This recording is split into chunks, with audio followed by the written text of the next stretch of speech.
കുഞ്ഞുചോമിനസ് and welcome back to another video. ഞാൻ നിങ്ങളുടെ സ്വന്തം എക്സ്ട്രാ കോമിക്. സോ നമ്മൾ നോക്കാൻ പോകുന്നത് ഗാച്ചേക്കട്ട് എന്ന് പറഞ്ഞ ആനിമി സീരീസിൻ്റെ എപ്പിസോഡ് 7ൻ്റെ മലയാളം എക്സ്പ്ലനേഷൻ ആണ്. സോ ഈ വീഡിയോ ആദ്യമായിട്ട് കാണുന്ന ഏതെങ്കിലും കൂട്ടുകാരുണ്ടെങ്കിൽ ഇപ്പം തന്നെ ലൈക്ക് ചെയ്യാനും സബ്സ്ക്രൈബ് ചെയ്യാനും നിങ്ങളുടെ ഫ്രണ്ട്സിന് നമ്മുടെ വീഡിയോ ഒന്ന് റെക്കമെൻഡ് ചെയ്യാനും മറക്കണ്ട. അങ്ങനെ ഈ എപ്പിസോഡ് തുടങ്ങാൻ നേരത്ത് നമുക്ക് നമ്മുടെ ജാബറിനാണ് കാണാൻ സാധിക്കുന്നത്. പുള്ളിക്കാരനായിട്ട് ബോധമില്ലായിരുന്നു. എന്നാലും പുള്ളിക്കാരൻ എഴുന്നേറ്റ് നിന്നിട്ട് ഉച്ചത്തിൽ കിടന്ന് കാറാന്നിറങ്ങും. നമ്മുടെ റോഡോയ്ക്കടെ എന്ത് ചെയ്യണമെന്നും മനസ്സിലാകുന്നില്ല. അവൻ്റെ ഒരു അവസ്ഥ തന്നെയാണെന്നും നമ്മുടെ റോഡോയ്ക്ക് മനസ്സിലാകുന്നില്ല. നെക്സ്റ്റ് സെക്കൻഡ് തന്നെ നമ്മുടെ റോഡോനെ ജാബർ അറ്റാക്ക് ചെയ്യുവാണ്. പക്ഷേ ആ ഒരു അറ്റാക്ക് അവൻ ഡോഡ് ചെയ്ത് മാറിയിട്ടുമുണ്ട്. എന്നാൽ റോഡോയ്ക്ക് ഒരു കാര്യം മനസ്സിലായി. ഇപ്പോൾ അവിടെ നിന്ന് കഴിഞ്ഞാൽ അത് ഗ്രിസിനും ഫോളോയ്ക്കും വലിയൊരു ആപത്ത് തന്നെ ഉണ്ടാക്കും. അതുകൊണ്ട് തന്നെ റോഡോ അവിടുന്ന് മാറാൻ തീരുമാനിച്ചു. അവനായിട്ട് അവിടുന്ന് ഓടുന്നുണ്ട്. ഈ ഒരു സമയത്ത് തന്നെ ജാബർ വീണ്ടും നമ്മുടെ റോഡോനെ അറ്റാക്ക് ചെയ്യാനായിട്ട് വരും. പക്ഷേ റോഡോ തൻ്റെ പവേഴ്സൊക്കെ ആക്ടിവേറ്റ് ചെയ്യാൻ നോക്കുന്നുണ്ടെങ്കിലും ആ പവറൊന്നും ആക്ടിവേറ്റ് ആകുന്നില്ല. അതുകൊണ്ട് തന്നെ ജാബറിൻ്റെ അറ്റാക്ക് തൻ്റെ കൈ കൊണ്ട് പിടിച്ച് അവനെ വലിച്ച് ദൂരത്തേക്ക് എറിയുവാണ്. കുറച്ചു നേരം നമ്മുടെ ജാബർ അവിടെ കിടക്കുന്നുണ്ട്. എന്നിട്ട് വീണ്ടും അവൻ എഴുന്നേറ്റിട്ട് കാറാൻ തുടങ്ങും. റോഡോയ്ക്ക് ഇത് കണ്ടപ്പോൾ ഒരു കാര്യം ഉറപ്പായി. ഒന്നെങ്കിൽ അവൻ കൗൺലെസ് അല്ല ബാറ്റിൽ ചെയ്തുള്ള പരിചയമാണ്, അല്ലെങ്കിൽ അവനൊരു മസോച്ചിസ്റ്റ് ആണ്. പിന്നെ കാണിക്കുന്ന ഒരു ഫ്ലാഷ് ബാക്ക് ആണ്. അതായത് നേരത്തെ കാണിച്ച കുറേ പിള്ളേരുണ്ടായിരുന്നല്ലോ, നമ്മുടെ മേളിൽ വെച്ച് സ്പിയറേറ്റ് വെച്ച് കാണിച്ച അവന്മാർ റോഡിനെ കളിയാക്കുന്നുണ്ട്. നീ ഒരു മസോച്ചിസ്റ്റ് ആണ്, നീ ഒരു ക്രിമിനലിൻ്റെ മകനാണെന്നൊക്കെ പറഞ്ഞുകൊണ്ട് നമ്മുടെ റോഡുമായിട്ട് അത് റെക്ടറോടൊക്കെ പോയി ചോദിക്കുന്നുണ്ട് ഈ മസോച്ചിസ്റ്റ് എന്താണെന്ന്. വീണ്ടും നമ്മൾ പ്രസന്റിലേക്ക് വന്നിട്ടുണ്ട്. ജാബറായിട്ട് നിർത്താതെ റോഡിനെ അറ്റാക്ക് ചെയ്തുകൊണ്ടിരിക്കുകയാണ്. പക്ഷേ റോഡായിട്ട് എങ്ങനെയോ കഷ്ടിച്ച് അത് ഓരോ അറ്റാക്സ് ഡോഡ് ചെയ്തുകൊണ്ടിരിക്കുകയാണ്. പക്ഷേ ജാബറിൻ്റെ അറ്റാക്സ് വളരെയധികം പവർഫുൾ ആയിരുന്നു. അതിൻ്റെ ചുറ്റിനുണ്ടായിരുന്ന പല തൂണും എല്ലാം പൊട്ടിച്ച് അവൻ താഴെയിട്ടുണ്ട്. നമ്മുടെ റോഡിനെ വീണ്ടും വീണ്ടും വീണ്ടും അറ്റാക്ക് ചെയ്തുകൊണ്ടേയിരുന്നു. കഷ്ടിച്ച് ഓരോ ചെസ്റ്റിനൊക്കെയാണ് റോഡോ എല്ലാ അറ്റാക്സും ഡോഡ് ചെയ്ത് മാറിക്കൊണ്ടിരുന്നത്. പക്ഷേ അധിക നേരം റോഡോയ്ക്ക് പിടിച്ച് നിൽക്കാൻ സാധിച്ചില്ല. ജാബറിൻ്റെ ഒരു അറ്റാക്ക് റോഡോയുടെ തൊട്ട് ഫ്രണ്ടിൽ വന്ന് തൊട്ട് മുമ്പിൽ വന്നു. പെട്ടെന്നായിരുന്നു ഒരു സാധനം വന്ന് ജാബറിനെ കൊണ്ട് ഒരു സൈഡിലേക്ക് പോയത്. റോഡോ നോക്കാൻ നേരത്ത് ആ ഒരു വെപ്പൺ അല്ല, ആ ഒരു ഇൻസ്ട്രുമെന്റ് അത് സാക്കയുടെ എന്ന് പറഞ്ഞു തീരുന്നതിന് മുമ്പ് തന്നെ സാക്ക ആ സൈഡിലേക്ക് വന്നിട്ടുണ്ട്. എന്നിട്ട് പറയും ചെയ്യും, നായ അവൻ എത്ര ധൈര്യം കൊണ്ടിട്ടാണ് എന്നെ അങ്ങനെ ചെയ്തിട്ട് നീയുമായിട്ട് ഇവിടെ ഒന്ന് ഫൈറ്റ് ചെയ്യുന്നത്. റോഡോ ഞാനും ഉണ്ട് നിന്റെ കൂടെ, എനിക്ക് ആ നായായിട്ട് ഒരു സ്കോർ സെറ്റിൽ ചെയ്യാനുണ്ട്. അല്ല നീ അത് സർവൈവ് ചെയ്തോ, നിനക്ക് കുഴപ്പമൊന്നുമില്ലല്ലോ. കുഴപ്പമൊന്നുമില്ല, പക്ഷെ എനിക്കിപ്പോൾ നേരെ നിൽക്കാനുള്ള ഒരവസ്ഥയിലേക്ക് എത്തിയിട്ടില്ല. പറഞ്ഞതുപോലെ നിനക്ക് വർക്കിംഗ് ആയുള്ള ഒരു ഇൻസ്ട്രുമെൻ്റ് കിട്ടിയല്ലേ, അത് കണ്ടിട്ട് കുറച്ച് ഭയാനകവുമാണ്. പക്ഷേ അതിപ്പോൾ ഇവനെ എന്ത് വർക്ക് ചെയ്യത്തില്ല.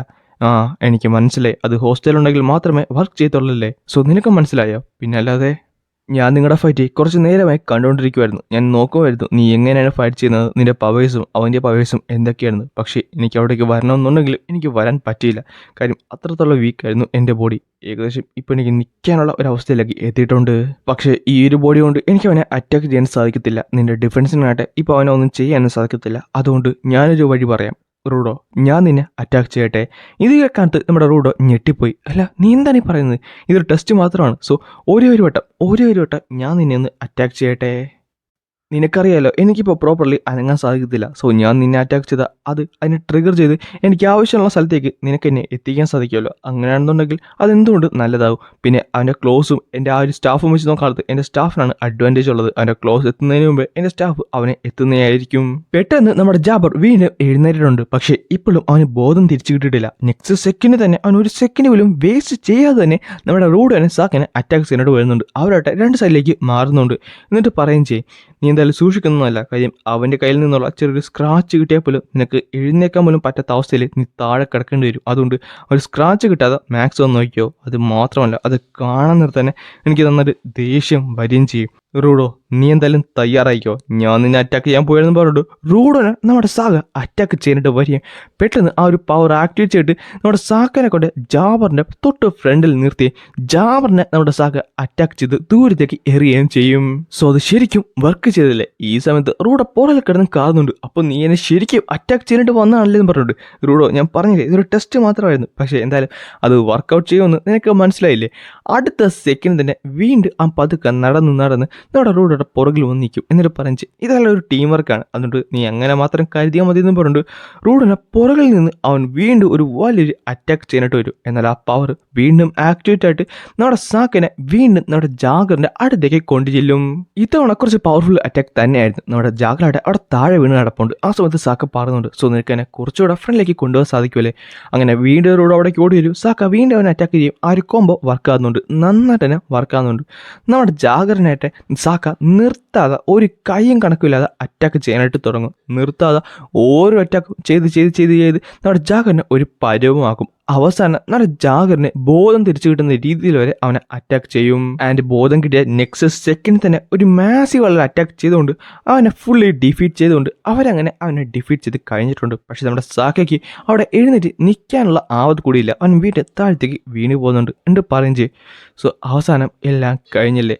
എന്നാൽ ഈ ടൈമിൽ നമ്മുടെ റൂഡോ അവിടെ നിൽപ്പുണ്ടായിരുന്നു. പക്ഷേ റൂഡോയ്ക്ക് അപ്പോഴാണ് കാര്യം മനസ്സിലായി. അവൻ്റെ പവർ തീർന്നപ്പോൾ തന്നെ അവൻ്റെ പുറകിലുണ്ടായിരുന്ന ആ ഒരു ടെയിൽസ്മാന് പതുക്കെ പൊടിഞ്ഞ് ഇല്ലാണ്ടാവുന്നുണ്ട്. എന്നാൽ അത് കണ്ടപ്പോൾ നമ്മുടെ റൂഡോ ശരിക്കും ഞെട്ടിത്തെറിച്ചു പോയി. അവൻ താഴെ വീണ് പോയിട്ടുണ്ട്. കാര്യം അവൻ നോക്കാനടുത്ത് ഗ്രിസിനെ അത്രത്തോളം ഇഷ്ടമുള്ള ഒരു സാധനമാണ് അവൻ കാരണം ഇപ്പം നശിച്ചു പോയിക്കൊണ്ടിരുന്നത്. ഈ സമയത്ത് സാക്ക് പറയുന്നുണ്ട്, സോ അത് വീണ്ടും നശിച്ചു പോയില്ലേ, അതിനർത്ഥം അവൻ യൂസ് ചെയ്യുന്ന വെപ്പൺസൊക്കെ ടൈമിനനുസരിച്ചാണ് വർക്ക് ചെയ്യുന്നത്. അതും അല്ലെങ്കിൽ മറ്റെന്തെങ്കിലും റീസൺ ഉണ്ടോ? ഈ സമയത്ത് റൂഡോയ്ക്ക് ഭയങ്കര സങ്കടം വരുന്നുണ്ട്. കാര്യം ഗ്രിസ് അത്രത്തോളം സൂക്ഷ്മതയോടെ നോക്കിക്കൊണ്ടിരുന്ന സാധനമാണ് അവൻ കാരണം നശിച്ചു പോയത്. ഇതിനെല്ലാത്തിനും കാരണം ഞാനാണെന്ന് പറയുന്നിടത്ത് റൂഡോ പെട്ടെന്ന് താഴത്തേക്ക് വീഴുവാണ്. റൂഡോയ്ക്ക് ഒന്ന് അനങ്ങാൻ പോലും പറ്റുന്നില്ല. അവിടെ അനങ്ങാതെ കിടക്കുവാണ്. സാക്ക തിരിഞ്ഞിട്ട് നോക്കുന്നുണ്ട്. അല്ല, ഇവന് തന്നെ പറ്റി. പെട്ടെന്നായിരുന്നു ആ ഒരു മുറിവ് കണ്ടത്. അതായത് റൂഡോയുടെ പുറകിൽ മുതുകത്തായിട്ട് ആ ഒരു മുറിവ് ഉണ്ടായിട്ടുണ്ട്. അതൊരു ക്ലോ മാർക്സും ആയിരുന്നു. ഈ സമയത്ത് നമ്മുടെ ജാഗർ അവൻ്റെ കൈ കൊണ്ട് അവൻ്റെ കഴുത്തിൽ ചെറിയൊരു അറ്റാക്ക് ചെയ്തിട്ടുണ്ട്. അടുത്ത സെക്കൻഡ് തന്നെ അവൻ എഴുന്നേക്കും ചെയ്യും. എന്നിട്ട് പറയും ചെയ്യും, അതെന്തായാലും കൊള്ളായിരുന്നു. ഞാൻ എന്തായാലും നിങ്ങൾ അങ്ങനെയൊന്നും എന്നെ അറ്റാക്ക് ചെയ്യുന്നു ഓർത്തത് പോലുമില്ല. പക്ഷേ ഇനി എന്തായാലും പറഞ്ഞിട്ട് കാര്യമില്ല. സാക്ക ചോദിക്കുന്നുണ്ട്, നീ എങ്ങനെയാണ് എഴുന്നേറ്റത്? ഞാൻ നിന്നെ നശിപ്പിച്ചതല്ലേ, ഇടിച്ച് നശിപ്പിച്ചതല്ലേ, നീ എങ്ങനെയാണ് എഴുന്നേറ്റത്? ഓ അതാണോ? അത് എൻ്റെ ലെഫ്റ്റ് ക്ലോസ് ഇല്ലേ, അത് കാരണമാണ്. അതെങ്ങനെ സംഭവിച്ചു? നിനക്ക് ആ ലെഫ്റ്റ് ക്ലോസ് കൊണ്ട് ഹീൽ ചെയ്യാൻ പറ്റുമോ? ഹീലൊന്നും ചെയ്യാൻ പറ്റത്തില്ല. ആ സാധനം കൊണ്ട് എനിക്ക് എൻ്റെ പെയിൻ കളയാൻ പറ്റും. അതായത് എൻ്റെ വേദന എനിക്ക് അറിയാതിരിക്കാൻ പറ്റും. അതുകൊണ്ട് തന്നെ എനിക്ക് എപ്പോൾ എഴുന്നെങ്കിലും എഴുന്നേക്കാൻ പറ്റും. വേറൊരു വിഷയവുമില്ല. പക്ഷേ നിൻ്റെ റൂഡോ കാരണം ഞാൻ കുറേ കാര്യങ്ങളിന്ന് പഠിച്ചു കേട്ടോ. പിന്നെ എൻ്റെ റൈറ്റ് കയ്യിൽ ഇതില്ലേ, അതുകൊണ്ട് മറ്റൊരു പവർ കൊണ്ടുവരുന്ന പറഞ്ഞുകൊണ്ട് നമ്മുടെ സാക്കിനെ അവൻ വീണ്ടും അറ്റാക്ക് ചെയ്യും. എന്നിട്ട് പറയും ചെയ്യും, ഈ പോയിസൺ നോർമലി ഒരാളെ 30 മിനിറ്റോളമാണ് ഇനി നിർത്താതെ കിടന്നത്. പക്ഷേ എനിക്ക് ആ ഒരു ഇത് കിട്ടിയതുകൊണ്ട് തന്നെ എനിക്ക് 10 മിനിറ്റോളം മതി. എന്തായാലും നീ കുറച്ച് നേരം അവിടെ കിടക്കുന്നു പറഞ്ഞുകൊണ്ട് അവൻ നേരെ റൂഡോനെ പൊക്കിക്കൊണ്ട് അവിടുന്ന് നടന്നു പോകുവാണ്. എന്നാൽ ഈ ഓടുന്ന ടൈമിലും റൂഡോയുടെ മനസ്സിൽ ഒരേ കാര്യമല്ല, അത് ഗ്രിസിൻ്റെ ടെയിൽസ്മാൻ അവൻ നശിപ്പിച്ച് കളഞ്ഞു എന്നുള്ളൊരു മൈൻഡ് മാത്രമേ ഉള്ളൂ. വേറെ ഒന്നും തന്നെ റൂഡോയുടെ മനസ്സിലേക്ക് വരുന്നില്ല. അവസാനം ജാബറാട്ടെ അവനെ കൊടുന്ന് അവിടുന്ന് രക്ഷപ്പെടാൻ പോകുന്ന ആ ഒരു പർട്ടിക്കുലർ സെക്കൻഡിൽ പെട്ടെന്നാണ് അവനൊരു കാര്യം ശ്രദ്ധിക്കുന്നത്. അതായത് ലെഫ്റ്റ് സൈഡിലേക്ക് നോക്കാൻ നേരത്ത് അവിടെ ഒരു പെങ്കൊച്ചി നിൽപ്പുണ്ടായിരുന്നു. അടുത്ത സെക്കൻഡ് തന്നെ അവനൊരു അറ്റാക്ക് തേടി വന്നു. അത് മറ്റാരുമല്ലായിരുന്നു, നമ്മുടെ എഞ്ചിനായിരുന്നു. എഞ്ചിനാണ് അവൻ അറ്റാക്ക് ചെയ്ത് ദൂരത്തേക്ക് എടുത്ത് ഇട്ടിട്ടുണ്ട്. അവൻ മാത്രമല്ല, ക്ലീനേഴ്സിന്റെ ഒരു കൂട്ടം തന്നെ അവിടേക്ക് വന്നിട്ടുണ്ടായിരുന്നു. അവരെല്ലാവരും പറയും ചെയ്യും, സോ ക്ലീൻ ചെയ്യാൻ ടൈമായിട്ടുണ്ട്. ഈ സമയത്ത് നമ്മുടെ ജാബറാട്ടെ പതൊക്കെ കണ്ണ് തുറക്കുന്നുണ്ട്. അവിടെ നോക്കാൻ നേരത്ത് കുറച്ചധികം അധികം ആൾക്കാർ നിൽപ്പുണ്ടായിരുന്നു. നീ എന്തായാലും താഴത്ത് നിന്നുകൊണ്ട് ഞങ്ങൾക്ക് ഒരു പെർഫെക്റ്റ് ട്രാപ്പ് തന്നെയാണ് ക്രിയേറ്റ് ചെയ്തത്. ടോമിയും ബാക്കിയുള്ളൊരു അടുത്തുള്ള ടൗണിൽ പോയി ഞങ്ങളെ വിളിച്ചില്ലായിരുന്നെങ്കിൽ ഞങ്ങളിത് അറിയത്ത് പോലും ഇല്ലായിരുന്നു. നിന്റെ മിഷൻ സക്സസ് ആയെന്ന്. പക്ഷേ ഇനി പറഞ്ഞിട്ട് കാര്യമില്ല. ഈ സമയത്ത് അവൾ പറയുന്നുണ്ട്, ഗ്രിസും ബാക്കിയുള്ള ഒരു താഴത്ത് തന്നെയുണ്ട്, അവർ സേഫ് ആയിരിക്കുമല്ലോ. ആ ടൈമിൽ എഞ്ചിൻ പറയും ചെയ്യും, നീ പേടിക്കുന്നതിന് വേണ്ട, അവരെ അത്ര പെട്ടെന്നൊന്നും ആർക്കും ഡിഫീറ്റ് ചെയ്യാൻ പറ്റത്തില്ല. സോ നീ കുറച്ച് ആൾക്കാരുമായിട്ട് പോയി അവർ പോയി സേവ് ചെയ്യാൻ നോക്കൂ. അവൻ നെക്സ്റ്റ് സെക്കൻഡ് തന്നെ അവർ നേരെ താഴത്തേക്ക് പോകുന്നുണ്ട്. ഈ ടൈമിൽ ജബർ പറയുന്നുണ്ട്, ഇവന്മാരെ കണ്ടിട്ട് ശരിക്കും സ്ട്രോങ് ആയിട്ട് തോന്നുന്നുണ്ട്. എനിക്ക് ഇനി ഫൈറ്റ് ചെയ്യണം. പക്ഷേ എനിക്ക് പറ്റത്തില്ല. ഞാൻ ഈ അവസ്ഥയിൽ അവരുടെ ഫ്രണ്ടിൽ ഒരു ട്രാഷ് മാത്രമാണല്ലേ. റൂഡോ, നിനക്ക് കുഴപ്പമൊന്നുമില്ലല്ലോ. ഞാനോടത് നിനക്ക് ഇതിലും വലിയ മോശമായ എന്തെങ്കിലും അവസ്ഥയായിരിക്കും എന്നാണ് ഈ ടൈമിൽ ഒരുത്തം പറയുന്നുണ്ട്. നിനക്കെന്നെ കണ്ണ് കാണാമല്ലേ, ആ പയ്യനെ ഒന്ന് എഴുന്നേക്കാൻ പോലും പറ്റുന്നില്ല. ഈ ടൈമിൽ അവിടെ ഉണ്ടായിരുന്ന ഒരു വലിയൊരുത്തം പറയുന്നുണ്ട്, ഇതൊരിക്കലും സഹിക്കാവുന്നൊരു കാര്യമില്ല. നമ്മുടെ കൂട്ടത്തിൽ ഒരാളെയാണ് അവൻ അറ്റാക്ക് ചെയ്തത്. അവനെ ഒരിക്കലും വെറുതെ വിടാൻ പാടില്ലെന്ന് പറഞ്ഞു അവൻ കിടന്ന് കാറുന്നുണ്ട്. ഈ ടൈമിൽ മറ്റവൻ പറഞ്ഞു, ഒന്നും മിണ്ടാതിരിക്കുക. എന്നാൽ ഈ ടൈമിൽ നമ്മുടെ എഞ്ചിന് പറയുന്നുണ്ട്, നീ പറഞ്ഞത് ശരിയാണ്, ഇവൻ ഒരിക്കലും നമ്മൾ വെറുതെ വിടാൻ പാടില്ല. നീ ഞങ്ങളുടെ കൂട്ടത്തിൽ ഒരാളെ കൈതൊടുവല്ലേ, ഇനി കാണിച്ചു തരാം എന്തായിരിക്കുമെന്ന്. നിങ്ങളെന്നെ എന്നെ പിടിച്ച് ജയിലിടാൻ പോകുവാണോ? പക്ഷെ പറഞ്ഞിട്ട് കാര്യമില്ല, എനിക്കൊരു ഓർഡർ കിട്ടിയിട്ടുണ്ട് റൂഡോനെ തിരിച്ച് കൊണ്ടു ചെല്ലണമെന്ന്. അതുകൊണ്ട് തന്നെ അവനെ കൊണ്ടു ചെല്ലാൻ ഞാൻ ഉറപ്പായിട്ടും ബാധ്യസ്ഥനാണ്. ആ ഒരു ഓർഡർ ഞാൻ ഉറപ്പായിട്ടും നിറവേറിയിരിക്കുമെന്നും പറഞ്ഞുകൊണ്ട് പുള്ളിക്കാരൻ തൻ്റെ പവേഴ്സ് ആക്ടിവേറ്റ് ചെയ്തിട്ടുണ്ട്. പെട്ടെന്നാണ് ഒരു കൈ വന്ന് അവനെ കയറി പിടിക്കുന്നത്. ജാബർ, സമയം കഴിഞ്ഞിരിക്കുന്നു, തിരിച്ചു പോകണം, എത്രയും പെട്ടെന്ന് തന്നെ. നീ എന്താണ് പറയുന്നത്? നമുക്കിപ്പോൾ തിരിച്ചു പോകാൻ പറ്റത്തില്ല. എനിക്ക് ഇനിയും പറ്റും. എനിക്ക് ഈ മിഷൻ എന്തായാലും കൊണ്ടുപോകണം. എനിക്ക് റൂഡോനെ ഉറപ്പായിട്ട് എൻ്റെ കൂടെ കൊണ്ടുപോകണം. സമയം കഴിഞ്ഞെന്നല്ലേ ഞാൻ പറഞ്ഞത്. ബാക്കിയുള്ള ടീം എന്തായാലും ഇവിടേക്ക് വരുന്നുണ്ട്. ആ സമയത്ത് എഞ്ചിൻ പറയുന്നുണ്ട്, ആ പെണ്ണ് അവളിപ്പോൾ എവിടെ നിന്നാണ് വന്നത്? ഒന്ന് പൊക്കിയൊന്ന്, ഞാൻ ഉറപ്പായിട്ട് അവനെയും കൊണ്ടേ തിരിച്ചു വരത്തുള്ളൂ, അല്ലാതെ ഞാൻ ഒരിക്കലും തിരിച്ചു വരുന്നതല്ലെന്ന് പറഞ്ഞിട്ട് അവന് കിടന്ന് വഴക്കിടുന്നുണ്ട്. ഈ ടൈമിൽ അവൾ പറയും ചെയ്യേ, ബോസ് എന്തായാലും നന്നായിട്ട് ചിരിച്ചിട്ടുണ്ട്. ഇത് കേൾക്കാൻ നേരത്ത് നമ്മുടെ ജാബർ അവിടെ അനങ്ങാൻ നിൽക്കുന്നുണ്ട്. പക്ഷേ അവന് നന്നായിട്ട് തന്നെ ദേഷ്യം വരുന്നുണ്ട്. എന്നാൽ അവളും അത്ര പെട്ടെന്ന് വെറുതെ വിടുന്നുമില്ല. ജാബറിനെ മുറുക്കി പിടിക്കുകയും ചെയ്യും. അവസാനം അവൻ പറയുകയും ചെയ്യും, സോ സമയം കഴിഞ്ഞല്ലേ, ഓക്കെ നമുക്ക് തിരിച്ചു പോകാം. ഇത് കേൾക്കാൻ നേരത്ത് അവൾ അവനെ വിടുന്നുകൊണ്ട് എന്തായാലും പറഞ്ഞിട്ട് കാര്യമില്ല, ഞാൻ പോകുകയാണ് കേട്ടോ, നമുക്കിനി പിന്നെ കാണുന്നത് ജാബർ പറയുന്നുണ്ട്. ആ ടൈമിലാണ് അവരൊരു കാര്യം ശ്രദ്ധിക്കുന്നത്. അതായത് സൈഡിൽ ഒരു മാൻ ഹോൾ ഉണ്ട്. ആ മാൻ ഹോളിനകത്തോടാണ് അവരവിടേക്ക് വന്നെന്ന് മനസ്സിലായി. ഈ ടൈമിൽ ജാബർ പറയുന്നുണ്ട്, റൂഡോ നമുക്ക് എന്തായാലും പിന്നെ കാണാൻ കേട്ടാ, ഇനി നിന്നെ തേടി വരാൻ നേരത്ത് ഞാൻ കുറച്ചുകൂടെ പ്രിപ്പയർ ആയിട്ടേ വരത്തുള്ളൂ. ഈ ടൈമിൽ നമ്മുടെ റൂഡോ പറയുന്നുണ്ട്, നീ എങ്ങും പോത്തില്ല, എനിക്കിനി കണക്ക് വീട്ടാനുണ്ട്. നീ ഒരു കാര്യം മനസ്സിലാക്കിയോ, ഗ്രിസിനെ നീ ചെയ്തതിനെ എല്ലാം കൂടെ ഞാൻ തിരിച്ച് തന്നാൽ മാത്രമേ നമ്മുടെ കണക്ക് ഇവിടെ വീട്ടത്തുള്ളൂ. അതുകൊണ്ട് നീ ഓർത്തോ, ഞാൻ നിന്നെ തേടി വരും.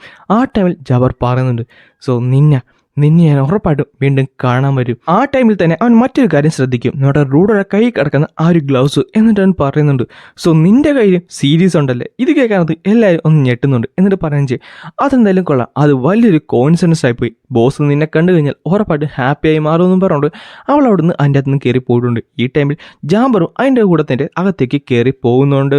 അവർ പോയി കഴിയാൻ നേരത്ത് ആ ഒരു മാൻഹോൾ തന്നെ ഡിസപ്പിയർ ആയി പോകുന്നുണ്ട്. ഈ സമയത്ത് റൂഡോ അവൻ്റെ ഗ്ലൗവിലേക്ക് നോക്കിയിട്ട് പറയുന്നുണ്ട്, സീരീസോ അതെന്താണ്? പിന്നെ കാണിക്കുന്നത് ആ ഒരു റെസ്ക്യൂ മിഷൻ കഴിഞ്ഞിട്ടുള്ള കാര്യമാണ്. എല്ലാവരും അത്യാവശ്യം സേഫ് ആയിട്ട് തന്നെ ഇരിപ്പുണ്ട്. പക്ഷേ നമ്മുടെ ഗ്രിസിൻ്റെ അവസ്ഥ കുറച്ച് മോശമാണ്. ഗ്രിസിൻ്റെ അടുത്ത് വന്നിട്ട് നമ്മുടെ റൂഡ് പറയുന്നുണ്ട്, ഗ്രിസ് എന്നോട് ക്ഷമിക്കൂ, ആ ഒരു ടേലിസ്മാൻ അത് നശിച്ചു പോയി. ആ ടൈമിൽ ഗ്രിസ് പറയുന്നുണ്ട്, നീ എന്താണ് ഈ പറയുന്നത്? ശരിയാണ്, അതെനിക്ക് വളരെയധികം പ്രിയപ്പെട്ട ഒരു കാര്യമായിരുന്നു. എന്നാൽ അതുകൊണ്ട് നിങ്ങൾക്ക് ഹെൽപ്പ് ചെയ്യാൻ സാധിച്ചു എന്ന് കേൾക്കാൻ നേരത്തെ തന്നെ അത് തന്നെ എനിക്ക് ധാരാളം എന്നും പറഞ്ഞുകൊണ്ട് അവസാനത്തെ ആ ഒരു പൊടിയെ അവിടുന്ന് പൊടിഞ്ഞ് ഇല്ലാണ്ടായിട്ടുണ്ട്. അങ്ങനെയാണ് ഈ ഒരു എപ്പിസോഡ് ഇവിടെ അവസാനിക്കുന്നത്.